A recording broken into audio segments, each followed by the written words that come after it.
Magandang gabi mga kapuso. Ako po ang inyong Kuya Kim na magbibigay sa inyo ng trivia sa likod ng mga trending na balita. Hindi raw makahinga ng maluwag ang mag-asawa mula Palawan nang may nag-trespass sa kanilang tahanan. Hindi kawatan kundi isang mabahong hayop. Anong hayop kaya ito? Naantala raw kamakailan ang tulog ni Elani nang may naamoy raw siyang panganib. Inala kasi niya may nag-trespass sa kanilang tahanan sa Puerto Princesa City sa Palawan. Tumatahol yung aso namin kasi may doon silang naaamoy na kakaiba siguro. Akala naman namin yung nagja-jogging lang kasi nga madaling araw na. Talaga hindi na kaya yung amoy. Maikumpara ko po, parang kape po. Iba rin yung amoy ng asopret. At nang mag-ikot daw sila ng kanyang mister sa kanilang bahay, dito na raw nila na-corner ang trespasser. Kamukha po siya ng baboy ramo. Parang durian din siya, wala lang tinik sa liig. Isa pala itong pantot o kung tawagin sa Ingles, Palawan Stink Badger. Tuwang-tuwa naman ako na nakakita ako ng personal. Tuluyan na kaya makahinga ng maluwag ang mag-asawa? Kuya Kim, bakit mabaho ang amoy ng mga pantot? Kuya Kim, ano na? Kuya Kim, ano na? Ang mga pantot o Midao Smart Shea, notorious dahil sa kanilang di kaaya-ayang amoy. Yung amoy nila is galing yon doon sa mga specialized na anal glands nila. It acts as their self-defense mechanism. Kayang spray yon up to 1 meter. And sabi nila, yung amoy daw nun, kayang umabot ng 1 milya. Ang naturang likidong ito nagtataglay ng iba't ibang kemikal gaya ng tiols at sulfur compound na siyang rason para sa mabaho nitong amoy. Ito ang kanilang paraan para iwasan ang mga hayop na gusto silang hulihin o saktan. Ginagawa din nila ito para markahan ang kanilang teritoryo. May mahaba rin sila mga kuko na siyang ginagamit nila sa paghukay para makahanap ng malalaking freshwater crabs o maliliit na insekto. Ano naman kaya ang ginawa ni na Elani sa pantot na naligaw sa kanilang bakuran? Hinayaan lang po namin kasi bugawin namin baka biglang uutot. Pagbalik ko akala ko nandun pa, wala na. Kaya medyo nalungkot din ako na wala siya. Alam niyo ba na hindi lang mga hayop gaya ng pantot ang mabaho, pati mga halaman gaya ng isang ito ng amoy, baho raw ng isang patay o bangkay. Ito ang corpse flower o Amorphophallus titanum. Ang amoy nito ay may tutulad sa corpse o bangkay o di kaya nabubulok na karne. Bunso nito ng mga kemikal gaya ng putrescine at cadaverine na matatagpuan sa naturang bulaklak. Umaalingasaw man ang bulaklak na ito, malaki daw epekto nito para ang naturang halaman mag-propagate o dumami. Ito raw kasi ang nakakaakit sa mga pollinators gaya ng mga langaw na siyang may dalang pollen at tumutulong sa pollination. Samantala, para malaman ng trivia sa likod ng viral na balita, i-post o i-comment lang, #Kuya Kim, ano na? Laging tandaan, kimportante ang may alam. Ako po si Kuya Kim at sagot ko kayo, 24 oras. Idiniin ang kahalagahan ng tamang pagboto at paggamit ng mga social media page sa pagtatapos ng Visayas leg ng GMA Masterclass Eleksyon 2025 Dapat Totoo Series. Nakatutok si Nico Sereno ng GMA Regional TV.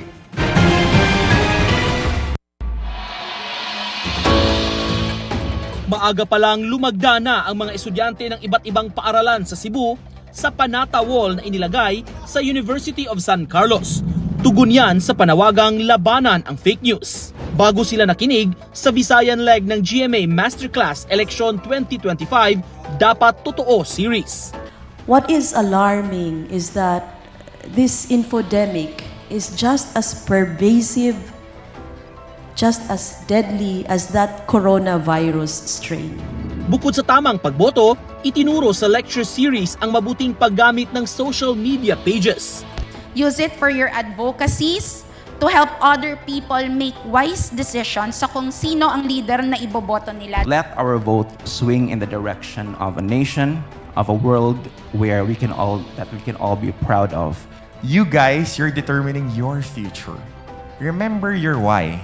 Why do you show up and why do you win the day?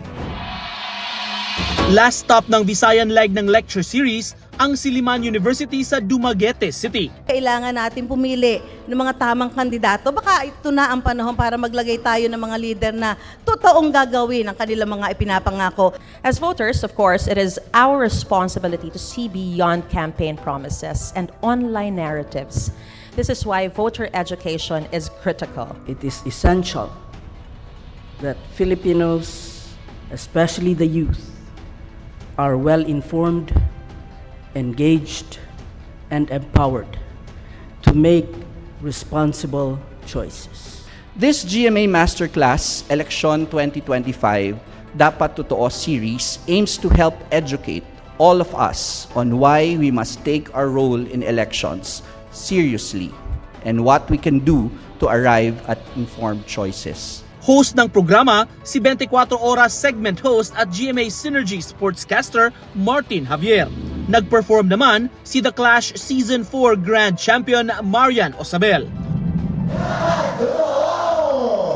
Para sa GMA Integrated News, Nico Sireno, nakatutok 24 oras. Malungkot na balita para sa mga sumusubaybay online sa The Blackman family. Josh and I have separated. We're good friends. I just know that he is a good person. He is the best father that Jet and Nemo could ever have. Emosyonal yang binalita ni Geraldine sa kanilang social media accounts. Humahanap lang daw siya ng tamang timing para i-anunsyo ito at nagpasalamat din siya sa mga sumusuporta sa kanilang pamilya, sabay hingi ng tawad sa nangyari. Nagpaabot naman ng pagmamahal at suporta sa Blackman family ang Sparkle GMA Artist Center kung saan sila kabilang. Thank you so much for all of the support that you have given us for the last 3 years. It's been amazing. Thank you for loving the Blackman family. Libo-libong turista ang inaasahang aakyat sa Baguio, hindi lang para magpalamig, kundi para i-enjoy ang makulay at masayang Panagbanga Festival. Nakatutok si Jasmine Gabriel Galban ng GMA Regional TV. Ngayong weekend na magsisimula ang pinakamalaking aktibidad para sa Panagbanga Festival 2025. Libo-libong turista ang inaasahang makikisaya sa City of Pines para sa Grand Street Dance Parade at Grand Float Parade. Kaya itatalaga ang 1,800 na mga pulis sa mga ruta ng parada hanggang sa mga tourist destination. May mga kalsada ring isinara na ngayong araw. Panawagan ng BCPO sa mga turista na bisitahin ang inilunsad na BCPO View Baguio app para malaman ang mga lugar na may traffic build-up at mga lugar na meron pang available na parking space. Doon po, may mga features din kasi doon na may makikita yung traffic situation of Baguio City. Another features is the sa mga tourist spots, makikita yung available parking slots. Isang araw bago ang Grand Street Dance Parade, todo naman ang paghahanda ng mga contingent para sa Drum and Laren Street Dance Field Demonstration. 42 floral floats naman ang ipaparada sa araw ng Linggo. Excited po dahil first time po namin mag-attend ng Panagbanga Festival po. Kasabay ng selebrasyon ng Panagbanga Festival, inihayag ng pamunuan ng Baguio Flower Festival Foundation Incorporated na ipagbabawal nila ang pangangampanya ng national candidates mula sa parada hanggang sa mga aktibidad o programa ng festival. Pwede naman daw sumama sa parada mga kandidato pero bawal magsuot ng campaign t-shirt at magpamahagi ng campaign materials. Hindi po political activity ang Baguio Flower Festival. Mula sa GMA Regional TV at GMA Integrated News, ako si Jasmine Gabriel Galban, nakatutok 24 oras. Kaugnay po sa utos ng COMELEC na kailangang rehistrado ang mga survey firm, kandidato at ibang nagsasapubliko ng survey para sa election 2025, susunod umano ang research team ng Oculum Research. Pinag-aaralan naman yan ng Pulse Asia habang nagbabantay sa umano'y mga pangunahing karapatan ng mga Pilipino. Wala pang tugon ng Social Weather Stations o SWS. Itinanggi ng isang shop sa Taguig na sa mga Pogo Boss ang 44 na luxury cars na hinanapan ng customs ng papeles para malaman kung nagbayad ang mga buwis. Paglilinaw pa nila.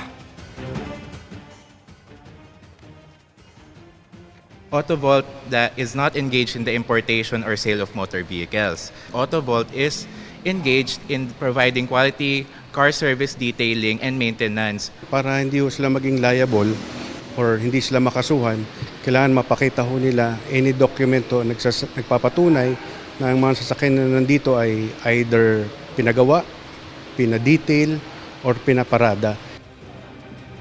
Ayon sa customs kahapon, kasama umano ang shop sa ilang establishmento na hinihinalang pinagtaguan ng mga luxury cars ng mga Pogo Boss na umalis na ng bansa. Base umano sa intelligence report, ipinapatago na lamang ang mga mamahaling sasakyan sa halip na ibenta sa murang halaga.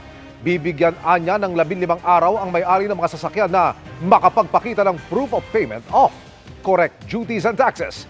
Tinitiyak ng Autovolt na makikipagtulungan sila sa customs at sa investigasyon. Nagtungo na sa NBI ang negosyanteng si Jam Ignacio para magbigay ng kanyang tugon sa reklamong pananakit sa fiancé na si Jelly Au. Sabi ng biktima, napatawad na niya si Ignacio pero hindi na matutuloy ang kasal. Nakatutok si John Consulta. Nung una pa lang naman po napatawad ko na si Jam. Pero tutuloy ko pa rin po yung kaso. Ito ang tugon ng DJ at influencer na si Jelly Au sa paghingi ng tawad ng fiancé na si Jam Ignacio sa nagawa raw nitong pananakit nang eksklusibo siyang humarap sa GMA Integrated News noong Miyerkules. Hindi po pwedeng napuno lang siya eh. Paano po pag pinagbigyan ko pa po siya ng second chance? Paano pag napuno po siya ulit sa akin? Gagawin niya ulit yon mas grabe pa. Sabi noon ni Ignacio, gusto pa rin niyang matuloy ang kanilang kasal. Wala na pong kasal na magaganap o matutuloy. Hindi na po matutuloy yung mga napag-usapan namin dahil po sa nangyari.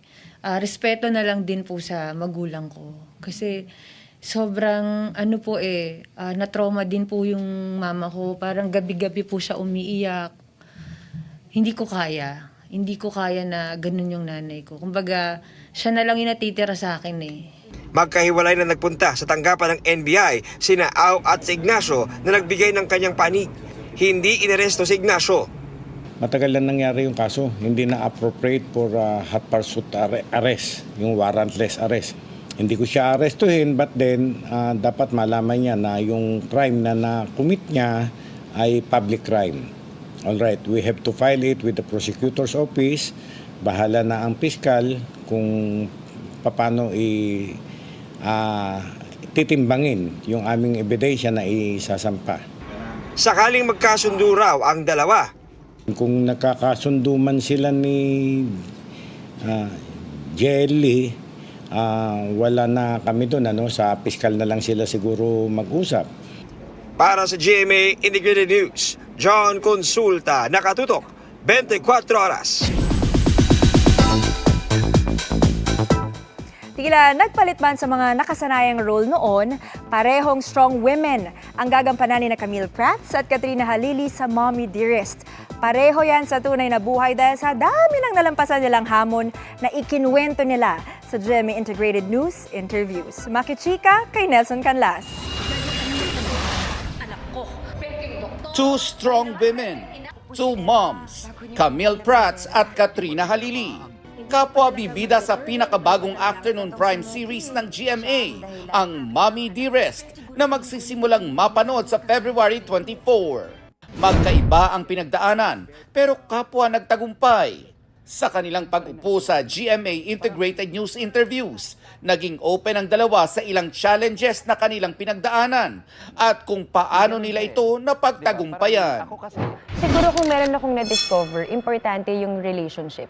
It's not automatic na magulang ka at anak mo yan, may relationship kayo. Because there are families na sa bahay, alam mo yung hindi kayo nakakapag-usap. Mga bata, takot sa magulang, or sometimes yung mga magulang masyadong busy, wala silang oras na kausapin yung mga anak nila. I try my best, even VJ, to really know ano yung mga nasa puso ng anak namin. Ang sikreto raw ni Camille, mag-set ng boundaries. Growing up in this industry, nakita ko kung paano yung ibang mga artista na mas may edad sa akin. So nakita ko kung paano sila nagsistruggle. Because one thing that I realized, my dad told me this growing up. Sabi niya, alam mo anak, sinasabi niya sa amin to ni John, sabi niya, ang pag-aartista, hindi yan pasikatan. Patagalan yan. Tapos naisip ko, oo nga naman, kasi pag sumikat ka na, narating mo na yung rurok ng fame, there's nowhere to go but down. And it taught me a valuable lesson na kailangan ang identity mo, hindi mo siya itatali sa pagiging artista. Pinatibay naman ng mapapait na karanasan si Katrina, tulad ng iskandalong kanyang hinarap noong 2009 at ang paghihiwalay nila ng ama ng kanyang anak na si Chris Lawrence. Para kay Kat, sinarili niya ang mga pagsubok na ito. Actually, may kasalanan ako sa sarili ko. Hindi lang akong dapat isorry sa ibang tao. Parang sa sarili ko ako nagkaroon ng kasalanan. 'Di ba? Kung meron akong hihinga ng tawad kay Lord. Napatawad mo na ba yung sarili mo? Napatawad ko na. Hindi naman ako makakatayo ngayon kung hindi ko napatawad yung sarili ko. Pero may isang bagay na nagkapareho sina Camille at Katrina, ang mawalan at maulila sa kanilang minahal sa buhay. 2011 nang mabalo si Camille sa kanyang dating asawa. At nung isang taon lang, sumakabilang buhay ang boyfriend ni Katrina. Parang mapaglaro daw ang tadhana dahil kapwa magkasama sila sa mga panahong yun. When I lost my late husband, I was working with her during Munting Heredera.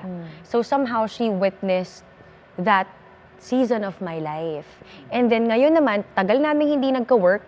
Ngayong Mommy Dearest, yun naman yung pinagdaanan na while we were taping, also Mommy Dearest. So parang somehow yung relationship namin ni Kat, lalo na bilang magkatrabaho, para siyang 360 degrees. Na nakita niya ako at my lowest, na witness niya yun, and at the same time, nandito rin ako sa buhay na ngayon while she was going through that. Yun din yung pinag-usapan namin na, Mars, tinatanggap natin, no? Pero may iba, hindi yan eh. Hindi tatanggapin, ayaw na, di ba? Ayaw muna. Stop. Pero tayo tinatanggap natin dalawa. Sabi ko, oo, kasi parang pwede ko namang iiyak mamaya. Kasi Is that kung what you hindi did? ko tatanggapin. Umiiyak ka sa pag-uwi mo? Oo. Pagtapos mag-take, ganun ako. Ngayari, magte-take, ganyan. Tapos pipigilan ko hanggang mag-cut, mag-pack up. Tapos saka ako iiyak. Pupunta ako doon, tapos saka ako iiyak. Pinipigilan ko kasi anong gagawin ko sa bahay? Iiyak ako ng iiyak. Mamamagalang yung mata ko, di ba? Kasi parang para din, hindi din ako masyadong ma-stuck doon. Parang nilibang ko din yung sarili ko na okay, magtatrabaho ako. Pag pain ng ibang tao, mabilis ako umiyak. Sa akin parang okay lang, ganun. Napagtagumpayan nila ang mapait na parteng ito ng kanilang buhay. Muling umibig si Camille matapos ang 6 na taon, ikinasal siya sa kanyang grade school classmate na si VJ Yambao. At si Katrina naman, ready na rin daw buksan ang kanyang puso. Yun nga, sinasabi ko, hindi naman din ako titigil dahil dun lang. Pangarap ko magkaroon ng pamilya, pangarap ko na meron ng katuwang kay Katie. Diba? So, kailangan ko mag-move on. Kailangan, hindi naman hihinto buhay ko dun. Todo sa mga nagpapadala sa iyo ng food, may napipili ka na bang? May napili ka na ba isa doon? Parang meron na eh. Ayun na nga. So kayo na. Kayo na. Basta happy lang kami. Happy lang.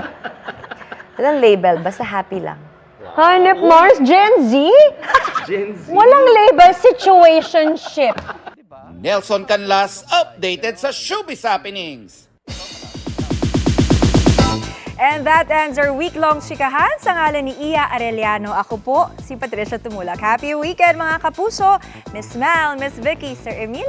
Happy weekend, Pat! Salamat sa iyo, Pat! Thanks, Pat. At yan ang mga balita ngayong Biyernes. Ako po si Mel Tiangco. Ako naman po si Vicky Morales para sa mas malaking misyon. Para sa mas malawak na paglilingkod sa bayan, ako po si Emil Sumangil. Mula sa GMA Integrated News, ang News Authority ng Pilipino, nakatuto kami 24 oras